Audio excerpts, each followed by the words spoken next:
Okay, here we go, the third rack on the road to 1,000 breaking runs. W&T style break. Again, at this time, I definitely wasn't breaking as good as I am now. Trying to make the one on the side. The one, I make the one. Cue ball comes around.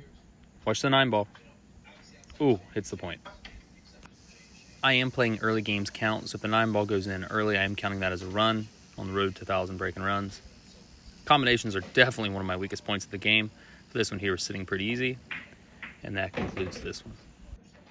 Okay, rack number 4 on the road to 1,000 breaking runs. W&T style break, 9 on the spot, trying to make the 1 on the side, hoping for shape on the 2 ball.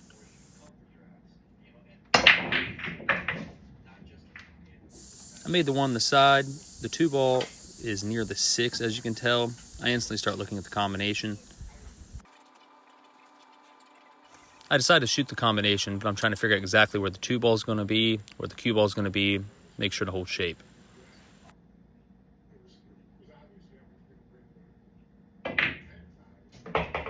Pocketing the combination with as little movement on the cue ball as possible. I held a decent angle on the 2 to play it in the same exact pocket and still be able to keep the cue ball close to the 3. You'll notice I do have a little bit of an outside angle, so I think I plan to go between the 5-4 here with a little bit of stun left spin to go 1 rail, 2 rails, back out. 1, 2, back out. I'm going to slow down here just a little bit to bring up the problem ball, which is the 7. Of course, there is a 7-9 combination. These are 4 1/8 inch pockets. The big events sometimes are played in 4 inch pockets. Combinations they're a little tricky sometimes. So I'm looking at a possible way to move the 7 ball safely. So I roll in the 3, give myself an angle on the 4. So when I pocket the 4, with a little bit of right spin, I naturally go toward the 7 just to bump it.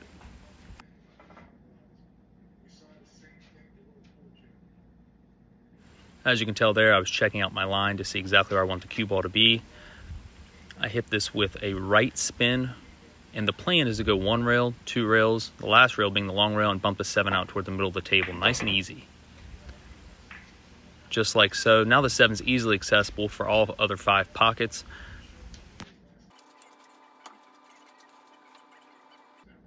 Okay, with the 5 ball, I use a high cue ball, dead center high pretty much, coming up 1 rail, 2 rails. I want to make sure to keep an outside angle to where I make the 7 and can float naturally toward the 8.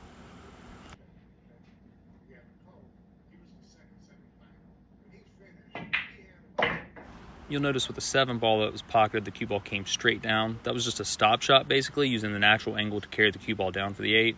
And the rest here is pretty self-explanatory. 1 rail out, and then the 9 1/4 pocket. That concludes the 4th rack on the road to 1,000 breaking runs.